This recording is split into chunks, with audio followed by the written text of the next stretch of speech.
आपका टॉपिक है कि क्या महिलाएं हैं उन्हें उनके घरेलू काम के लिए कंपनसेशन मिलना चाहिए। तो उसका जो बैकग्राउंड है वो बेसिकली जब केरला में एक न्यू पार्टी आ रही थी, तो उन्होंने अपने पॉलिटिकल एजेंडा में ये चीज़ शामिल की थी कि जो हम महिलाएं हैं उनको जो वो काम करती हैं, उनका जो वर्क है, उनका जो काम है, जो निगलेक्ट रहता है, उसकी वैल्यू करते हुए हम कंपनसेशन देंगे उन्हें कुछ।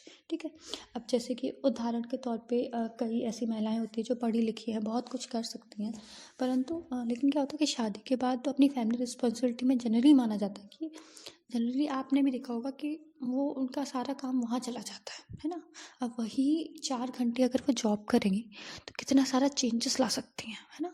वही 4 घंटे अगर वो, चलिए एक मजदूर का भी एग्जांपल ले लेते हैं। एक मजदूर महिला है, वो घर पे 4 घंटे अगर काम करेगी, झाड़ू पोछा बर्तन खाना करेगी, तो कोई उसको रिकॉग्नाइज नहीं करेगा, उसकी कोई वैल्यू नहीं होगी, है ना। कोई सब लोग क्या, फिर भी उसका पति घर पे आएगा तो क्या कहेगा, तुमने क्या किया है, तुम तो घर पे ही तो रही हो पूरे दिन।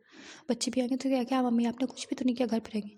अब वही मजदूर महिला किसी सिचुएशन की वजह से, चलिए मान लीजिए उसके हस्बैंड बीमार हैं, कुछ नहीं कर पा रहे, तो बाहर जाके काम करती है, वही 4 घंटे वही मेहनत करती है, कुछ बोझा रोती है, किसी के घर में काम करती है, बर्तन धोती है किसी के यहाँ पे, तो उसी काम के उसको मान लीजिए 1000 रुपये मिलते हैं, राइट। तो उसने कुछ अर्न किया, फिर कहेंगे कि हाँ मेरी माँ काम करती है, वही पति कहेगा कि हाँ उसकी वजह से हेल्प हुई। तो काम वही है, बस जगह चेंज हो गई, उसका समय चेंज हो गया, है ना। उसने थोड़ा सा इनपुट दे दिया बाहर, तो उसका उसका मॉनेटरी वैल्यू हो गया है। तो एक तरह से क्या होता है कि हमारी जो सोच चली आई है कि जो महिलाएं, हमारी मम्मियाँ कुछ नहीं करती हैं, तो हम उनकी जो कंट्रीब्यूशन है, जो हमारे देश में जो उनका इनविजिबल कंट्रीब्यूशन है, उसे निगलेक्ट कर देते हैं, है ना। तो इसी को रिकॉग्नाइज करने के लिए ये पॉलिटिकल पार्टी ने एजेंडा रखा था।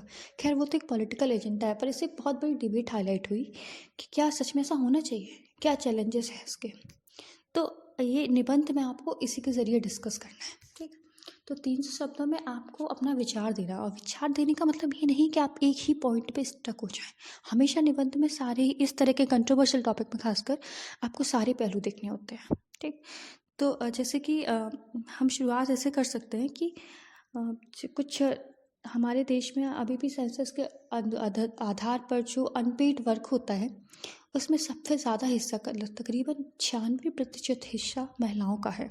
तकरीबन 96% महिलाएं हैं, वो जो काम करती हैं वो हाउस होल्ड वर्क है ना, इनविजिबल है, उसको ध्यान नहीं दिया जाता है।